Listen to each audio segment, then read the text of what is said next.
Hello viewers, আমি competent উইনের তরফ থেকে আরেকটা নতুন ভিডিও এবং ইম্পর্টেন্ট ভিডিও তোমাদের জন্য নিয়ে চলে এলাম, যেখানে আমরা জানুয়ারি 24 থেকে জুলাই 2024 অর্থাৎ এই যে 7 মাস, গত 7 মাসে যে সমস্ত ইম্পর্টেন্ট রিসেন্ট বই বেরিয়েছে সেই বইগুলোর নাম এবং তার কারা কারা অথর আছেন বা কে কে রিলিজ করেছেন বা লঞ্চ করেছেন এইটার একটা লিস্ট আমি এখানে বানিয়েছি। এবং এই লিস্টটা কিন্তু তোমাদের পরীক্ষার পারপাসে অত্যন্ত ইম্পর্টেন্ট। সামনে পিএসসি মিসলেনিয়াস রয়েছে, তারপর ক্লার্কশিপ রয়েছে, ডব্লিউবিসিএস প্রিলিমস রয়েছে। প্রতি বছরই কিন্তু ঘুরিয়ে ফিরিয়ে এক দুটো কোশ্চেন এই বুকস এন্ড অথার্স থেকে কিন্তু আসেই। রিসেন্ট বুকস এন্ড অথার্স, এটা কিন্তু ক্লাসিক্যাল বুকস এন্ড অথার্স মানে যেটা স্ট্যাটিক জিকের আন্ডারে আমি করাবো সেটা নয়, এটা হচ্ছে খুব রিসেন্ট বুকস এন্ড অথার্স, যে সমস্ত বইগুলো ভীষণ রিসেন্ট বেরিয়েছে এবং তাদের অথর এই মানে এই সাবজেক্টের উপর এই ভিডিওটা আমি তৈরি করেছি। তো এবার চলো তাহলে স্টার্ট করে দিই আমরা। আচ্ছা, একটা জিনিস বলে রাখি, সেটা হচ্ছে যে কিছু বই আছে যেগুলো নাকি আমি নভেম্বর 2023 বা ডিসেম্বর 2023 বা অগাস্ট 2023 ওই সময়টায়, মানে 2023 এর শেষ দিকটা থেকেও কিছু কিছু বই যেগুলো আমার মনে হয়েছে ইম্পর্টেন্ট সেগুলো আমি কিন্তু এখানে লিস্ট আপ করে দিয়েছি। তো চলো কথা না বাড়িয়ে আমরা স্টার্ট করে দিই আমাদের ফার্স্ট স্লাইড। আচ্ছা, প্রথম যে বইটা আছে সেটা হচ্ছে I have the streets a kutti cricket story. এটা একটা অটোবায়োগ্রাফি। এটা কার অটোবায়োগ্রাফি? এটা হচ্ছে legendary Indian cricket team spinner Ravichandran অশ্বিনের অটোবায়োগ্রাফি। আচ্ছা, এরপর যেটা আছে সেটা হচ্ছে pitch side my life in Indian cricket. এটা অমৃত মাথুরের লেখা একটা বই। এছাড়া আমাদের অক্ষয় কুমার মানে ভেটেরান অ্যাক্টর অক্ষয় কুমারের যিনি ওয়াইফ, তার নাম টুইঙ্কেল খান্না, তার একটা বই এসছে, সেটা হচ্ছে ওয়েলকাম টু প্যারাডাইস, ইম্পর্টেন্ট বই। আচ্ছা, জেনারেল বিপিন রাওয়াতের যে ভয়ঙ্কর যে অ্যাক্সিডেন্টার পর যে মৃত্যু হয়, তারপর ভারতের চিফ অফ আর্মিস মানে আর্মি চিফ অফ ইন্ডিয়া হয়েছিলেন কিন্তু জেনারেল এম নারওয়ানে। তো এই জেনারেল এম নারওয়ানের অটোবায়োগ্রাফি হচ্ছে 4 স্টার্স অফ ডেস্টিনি, রিসেন্টলি এসছে। আচ্ছা, এছাড়া the uncommon love the early life of Sudha and Narayana মূর্তি, এটা বেসিক্যালি একটা বায়োগ্রাফি যেটা নাকি লিখেছেন চিত্রা ব্যানার্জি দিভাকারুনি। আচ্ছা, নারায়ণা মূর্তিকে আমরা সবাই কম বেশি চিনি, তিনি হচ্ছেন আমাদের টেক জায়ান্ট ইনফোসিসের one of the co founders, ঠিক আছে। তো এই বইটাও কিন্তু অত্যন্ত ইম্পর্টেন্ট। এরপর যেটা আছে সেটা হচ্ছে fertilising the future Bharat march towards fertiliser self sufficiency. এই বইটা লিখেছেন আমাদের ইউনিয়ন কেমিক্যালস এবং fertiliser minister doctor Mansukh Mandaviya, ঠিক আছে। উনি আগে হেলথ মিনিস্টার ছিলেন, ইউনিয়ন হেলথ মিনিস্টার ছিলেন একটা সময়। আচ্ছা, স্মোক অ্যান্ড অ্যাশেস আর writer's journey through opium's hidden histories, এটা লিখেছেন ভেটেরান রাইটার যিনি বেসিক্যালি ইংলিশেই লেখেন। তিনি হচ্ছেন আমাদের তিনি একজন বেসিক্যালি বাঙালি, তিনি হচ্ছেন অমিতাভ ঘোষ, ঠিক আছে। এই অমিতাভ ঘোষ কিন্তু 2018 সালে জ্ঞানপীঠ পুরস্কার পেয়েছিলেন, ঠিক আছে। তোমরা একটু আমাকে বলতে পারবে যে 2018-তে অমিতাভ ঘোষ যখন জ্ঞানপীঠ পুরস্কার পান সেটা কত নম্বর জ্ঞানপীঠ ছিল, মানে কত নম্বর এডিশনের জ্ঞানপীঠ ছিল? এটা যদি জানো একটু কমেন্ট বক্সে আমাকে জানাও তো। আচ্ছা, এরপর আমরা চলে যাচ্ছি 8 নম্বর বই থেকে। 8 নম্বর বইটা হচ্ছে ইন্টারন্যাশনাল বুকার প্রাইজ 2024-এর উইনার কাইরোস। এটা লিখেছেন জেনি এরপেনব্যাক, তিনি একজন জার্মান, এবং এটাকে ট্রান্সলেট করেছেন মাইকেল হফম্যান। এরপর হচ্ছে আমাদের ইন্ডিয়ান কমিউনিকেশন সিস্টেমস এর জনক যাকে বলা হয় সেই স্যাম পিত্রোদা। সেই স্যাম পিত্রোদার লেখা একটা খুব ইম্পর্টেন্ট বই এসছে মার্কেটে, সেটা হচ্ছে দ্য আইডিয়া অফ ডেমোক্রেসি, অসাধারণ একটা বই। এরপর হচ্ছে কনভারসেশনস উইথ আওরঙ্গজেব। আমরা জানি শেষ মুঘল সম্রাট ছিলেন, মানে শেষ পাওয়ারফুল মুঘল সম্রাট বলা ভালো ছিলেন আওরঙ্গজেব। এই আওরঙ্গজেবের সাথে কিরকম একটা ফিকশনাল কনভারসেশন নিয়ে চারু নিবেদিতা একটা বই লিখেছেন, যেটার নাম হচ্ছে কনভারসেশনস উইথ আওরঙ্গজেব। এরপর যেটা আছে সেটা হচ্ছে রৌদ্র সাত্বিকাম। এটা একটা মালায়ালাম ল্যাঙ্গুয়েজ, মানে যেটা কেরালায় বলা হয়, সেই মালায়ালি ল্যাঙ্গুয়েজের একটা নোভেল। এটা লিখেছিলেন প্রভা ভার্মা, এবং এই জন্য প্রভা ভার্মাকে এই জন্য কেকে বিড়লা ফাউন্ডেশনের তরফ থেকে 2023 সরস্বতী সম্মানে ওনাকে ভূষিত করা হয়। ঠিক আছে। আচ্ছা, এরপর যেটা সোর্স কোড মাই বিগিনিংস, এই বইটা এখনো আসেনি কিন্তু এটা আসতে চলেছে। মাইক্রোসফটের কর্ণধার বিল গেটসের এটা মেমোয়ার হতে চলেছে। এটা ফেব্রুয়ারি 2025 নাগাদ রিলিজ করতে চলেছে। এটাও কিন্তু খুব important from the perspective of exam. আচ্ছা, এছাড়া ব্রাহ্মসের ডেপুটি সিইও শ্রী সঞ্জীব যোশীর লেখা এক সমন্দর মেরে আন্দর, এইটাও কিন্তু অত্যন্ত ইম্পর্টেন্ট। আচ্ছা, এরপর যেটা আছে, আচ্ছা একটা জিনিস এখানে বলি, ব্রাহ্মস কথাটা যখন উঠলই, ব্রাহ্মস মিসাইল ইন্ডিয়া কোন দেশের সাথে মিলে তৈরি করেছে, এটা কেউ জানাতে পারবে আমাকে? কমেন্ট বক্সে জানাও তো। আচ্ছা, এরপর যেটা আছে সেটা হচ্ছে 14 নম্বর বই, গান্ধী আ লাইফ ইন 3 ক্যাম্পেইনস। এটা লিখেছেন এমজে আকবর এবং কুমার নটওয়ার সিং। বেসিক্যালি এখানে গান্ধী নন কোঅপারেশন মুভমেন্ট মানে অসহযোগ আন্দোলন 1919, তারপরে সিভিল ডিসোবিডিয়েন্স মুভমেন্ট অর্থাৎ আইন অমান্য আন্দোলন, এবং তৃতীয়ত আমাদের ভারত ছাড়ো আন্দোলন বা কুইট ইন্ডিয়া মুভমেন্ট 1942। এই তিনটে ক্যাম্পেইনের সময় গান্ধী কিরকম লাইফ লিড করেছিলেন এইটা কিন্তু এই বইটা থেকে একটা ইনসাইট পাওয়া যেতে পারে। এমজে আকবর এবং কুমার নটওয়ার সিং এর গান্ধী আ লাইফ ইন 3 ক্যাম্পেইনস। ওকে, এরপরের বইটার নাম হচ্ছে ড্যাবলিং ইন ডিপ্লোম্যাসি। এটার অথর হচ্ছেন এস.ডি. মুনি। আচ্ছা, ফুল বাহাদুরের ইংলিশ ট্রান্সলেশন হয়েছে এবং মেন যে এই ফুল বাহাদুরের মেন রাইটার ছিলেন জয়নাথ পতি, এবং ইংলিশের ট্রান্সলেশন করেছেন বিখ্যাত রাইটার অভয় কে। ঠিক আছে, এইটা হচ্ছে ফার্স্ট মাগাহি নোবেল যেটা নাকি ইংলিশে ট্রান্সলেটেড হলো। ঠিক আছে, ফুল বাহাদুর নামটা মনে রাখো। আচ্ছা, এরপর আমাদের সকলেরই প্রিয় অস্ট্রেলিয়ান ক্রিকেটার শেন ওয়াটসনের লেখা দ্য উইনার্স মাইন্ডসেট, এটা একটা অত্যন্ত ইম্পর্টেন্ট বই। বেসিক্যালি এটা যেটা ঘটনাটা ঘটেছিল সেটা হচ্ছে যে 2014 সালের নাগাদ, কি ইফ আই এম রং 2013 হতে পারে, প্রবাবলি 2014 সালে যখন ফিল হিউজ যখন মারা গেল মানে বলের চোট পেয়ে, তখন কিন্তু মানে সেই মাঠে শেন ওয়াটসন কিন্তু প্রেজেন্ট ছিলেন, এবং ওই যে মানে সতীর্থের যে একটা মানে বল ঘাড়ে লেগে যে মৃত্যুটা, ওটা উনি ঠিক মেনে নিতে পারেননি, এবং উনি অ্যাকচুয়ালি একটা মানে ট্রমার মধ্যে ছিলেন শেন ওয়াটসন। তো সেখান থেকে উনি কিভাবে ওভারকাম করেছেন এবং সেই ট্রমার পিরিয়ডটাকে কিভাবে কাটিয়ে উঠেছেন সেটাই বেসিক্যালি লেখা আছে এই দ্য উইনার্স মাইন্ডসেট বলে বইটাতে। অসাধারণ বই। আচ্ছা, এরপর যে বইটা সেটা হচ্ছে a fly on the RBI wall and insider's view of the central bank. এটা হচ্ছে আলপনা কিল্লাওয়ালার বই। অ্যাকচুয়ালি আলপনা কিল্লাওয়ালা হচ্ছেন বেসিক্যালি কমিউনিকেশন যে ডিপার্টমেন্ট আরবিআই এর, সেখানে প্রায় 20 বছরের ওপর কাজ করেছেন এরকম অভিজ্ঞতা সম্পন্ন একজন মানুষ। ঠিক আছে, তো উনি হর্ষদ মেহতা স্ক্যাম থেকে শুরু করে আরবিআই এর উত্থান পতনের অনেক কিছু দেখেছেন। তো সেইটার উপর ভিত্তি করে, ওনার সার্ভিস লাইফের উপর ভিত্তি করে উনি এই বইটা লিখেছেন, a fly on the RBI wall and insider's view of the central bank. আচ্ছা, এরপর ন্যায় ভারত কা সামবেদা, এটা হচ্ছে বেসিক্যালি আমাদের honourable prime minister Narendra Modi ভারতবর্ষের যে কনস্টিটিউশন অর্থাৎ ইন্ডিয়ান কনস্টিটিউশনের ওপর উনি যে স্পিচ গুলো দিয়েছেন সেটার একটা খুব সুন্দর কালেকশন বা কম্পাইলেশন বলতে পারি। এটার কোনো স্পেসিফিক কোনো অথার নেই, কারণ ওনার স্পিচ গুলোই এখানে দেওয়া হয়েছে। এই বুকটা লঞ্চ করেছে কে, এটা আসতে পারে, এটা লঞ্চ করেছেন former president of India Ramnath Kovind.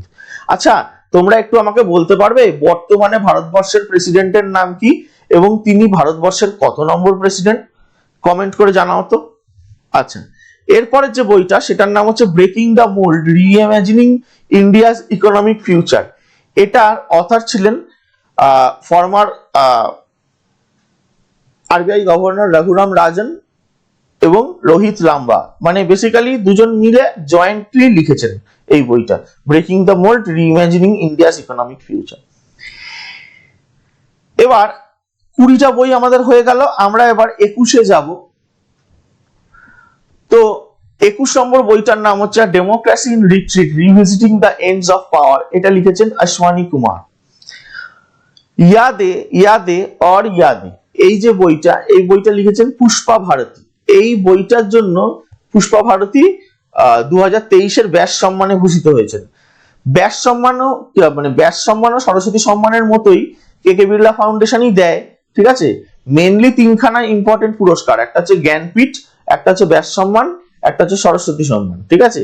এবার এই ব্যাস সম্মান যে পুরস্কারটা, এটা কিন্তু স্পেসিফিক্যালি হিন্দি ল্যাঙ্গুয়েজের জন্য দেওয়া হয়। হিন্দি ল্যাঙ্গুয়েজে অসাধারণ লেখার জন্য এবং হিন্দি ল্যাঙ্গুয়েজকে এনরিচ করার জন্য বাই রাইটিংস, এটা কিন্তু অথরদের দেওয়া হয় ব্যাস সম্মান 2023। আচ্ছা, এরপরের যে বইটা আছে সেটা হচ্ছে অনুরাগ পাঠকের একটা নভেল, নাম হচ্ছে 12th ফেল। এই 12th ফেল এর উপর খুব রিসেন্টলি বিধু বিনোদ চোপড়ার একটা সিনেমা এসেছিল, অত্যন্ত হিট হয়েছিল। এটা বেসিক্যালি এক লাইফ অফ মানে একজন ইন্ডিয়ান পুলিশ সার্ভিসের অফিসার মনোজ শর্মা এবং ইন্ডিয়ান রেভিনিউ সার্ভিসের একজন অফিসার শ্রদ্ধা যোশী, যিনি নাকি মনোজ শর্মার ওয়াইফ, তাদের লাইফ বা তাদের যে স্ট্রাগল পিরিয়ড, সেইটার উপর লেখা হচ্ছে এই বইটা 12th ফেল। যদি না দেখে থাকো এখনো 12th ফেল, দেখে নিতে পারো, অসাধারণ একটা সিনেমা। আচ্ছা, তো তাহলে বইটা কে লিখেছেন? অনুরাগ পাঠক। সেই বইয়ের ওপর ভিত্তি করে বিধু বিনোদ চোপড়া 12th ফেল সিনেমাটা বানিয়েছেন, যেখানে বেসিক্যালি হিরোর চরিত্রে অভিনয় করেছিলেন বিক্রান্ত ম্যাসি। আচ্ছা, এরপর হচ্ছে fire on the Ganges, life among the dead in Benares. এই বইটা লিখেছেন রাধিকা আয়াঙ্গার, ইম্পর্টেন্ট বুক। এরপর India's contemporary macro economic things, এটা বেসিক্যালি ফর্মার যিনি আরবিআই গভর্নর ছিলেন সি রঙ্গরাজন, ওনার সময় মানে ওনার প্রতি ডেডিকেট করে এই বইটা লেখা, ওনার সময় কি কি হয়েছে বা না হয়েছে। এবং এই বইটার এডিটর হচ্ছেন ডিকে শ্রীবাস্তব এবং কে রঙ্গস্বামী ষাণমুগম, ঠিক আছে। এরপর গোয়ার যিনি প্রেজেন্ট রাজ্যপাল পি এস শ্রীধরন পিল্লাই, ওনার লেখা একটা বই হচ্ছে হেভেনলি আইল্যান্ডস অফ গোয়া। এটা ইম্পর্টেন্ট একটা বই, উনি লঞ্চ করেছেন। তারপরে যে বইটা আছে রাম মন্দির রাষ্ট্র মন্দির এক সাজি বিরাসত, এটা বেসিক্যালি লিখেছেন গীতা সিং এবং আরিফ খান ভারতী। এরা দুজন মিলে লিখেছেন এই বইটা, রাম মন্দির রাষ্ট্র মন্দির এক সাজি বিরাসত। এই বইটা যদি তোমাকে বলে যে রিলিজ কে করেছেন, সেটা হচ্ছে কিন্তু কেরালার গভর্নর আরিফ মোহাম্মদ খান। এখানে কিন্তু আরিফ খান ভারতী আর আরিফ মোহাম্মদ খান, এই দুজনের মধ্যে কিন্তু গুলিও না, ঠিক আছে। পরীক্ষায় কিন্তু কোশ্চেন আসতেই পারে যখন তখন এই বইগুলো থেকে। এরপর আমরা চলে আসব 28 নম্বর বইতে, যেখানে 20 ইয়ার্স অফ G20 বলে বইটা লিখেছেন রাজাত কাঠুরিয়া আর প্রতীক কুকরেজা, দুজনে জয়েন্ট রাইটার। আচ্ছা, G20 2023-এর আসর বসেছিল ভারতবর্ষে, এটা সবাই নিশ্চয়ই জানো যে ভারত গত বছর কিন্তু G20-র প্রেসিডেন্সি করেছে। আচ্ছা, আমাকে জানাতে পারবে যে 2024 সালে G20-র প্রেসিডেন্সি কোন দেশ করছে? একটু জানাও তো কমেন্ট বক্সে। আচ্ছা, এরপর যে বইটা সেটা হচ্ছে from a car shed to the corner beyond room and beyond. এটা লিখেছেন এস রামান, তিনি হচ্ছেন কানাডা ব্যাংকের চিফ ম্যানেজিং ডাইরেক্টর ছিলেন ফর্মার। এছাড়া আমাদের দেশের ফর্মার রাষ্ট্রপতি এবং আমাদের বাংলার বীরভূমের মানুষ প্রণব মুখার্জির ওপর একটা বই লেখা হয়েছে, প্রণব মাই ফাদার আর ডটার রিমেম্বার্স। এটা লিখেছেন বেসিক্যালি প্রণব মুখার্জির মেয়ে শর্মিষ্ঠা মুখার্জি, ঠিক আছে। আচ্ছা, এরপর যে বইটা আছে তার নাম হচ্ছে knife meditation after an attempted murder.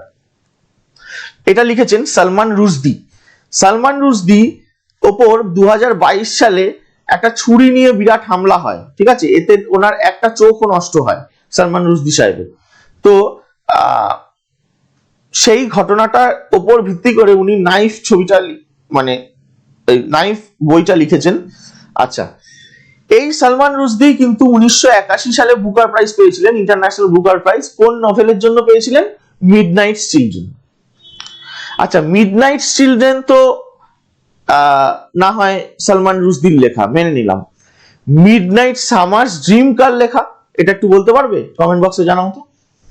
আচ্ছা, এরপর জাস্টিস শিবরাজ ভি পাটিল, যিনি নাকি একজন সুপ্রিম কোর্টের ফর্মার জাজ ছিলেন, ওনার একটা অটোবায়োগ্রাফি খুব রিসেন্টলি বেরিয়েছে, নাম হচ্ছে time spent distance travelled.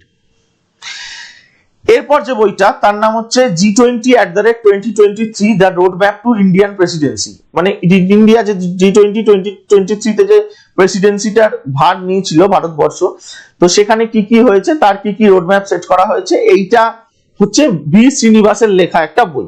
V Srinivas হচ্ছেন অথর। এরপর হচ্ছে drunk on love the life vision and songs of Kabir, এটা লিখেছেন বিপুল রিখি। বেসিক্যালি 15th সেঞ্চুরিতে আমাদের যিনি একজন বিখ্যাত ভক্তি সেন্ট, নির্গুণা ভক্তি সেন্ট কবির, ওনার গান, ওনার যে জীবনের প্রতি দৃষ্টিভঙ্গি, এইটার ওপর ভিত্তি করেই কিন্তু এই বইটা লেখা হয়েছে, ঠিক আছে। আচ্ছা, কবিরের ছোট ছোট যে গানগুলো, সেগুলোর একটা টার্ম ছিল, বলতে পারবে যে সেই টার্মটা কি? হিস্ট্রিতে কিন্তু আমরা পড়েছি, আমি বলে দিচ্ছি, সেই টার্মটা হচ্ছে দোহা। কবিরের দোহা, ছোট ছোট পোয়েম বা সংস। আচ্ছা, আমাকে একটা জিনিস একটু বলো, আমি বলে দিলাম দোহাটা যেহেতু বলে দিলাম, সেই জন্য আরেকটা কোশ্চেন করছি। আচ্ছা, কবির কার শিষ্য ছিলেন এটা বলতে পারবে? বলো তো, কবির কার শিষ্য ছিলেন?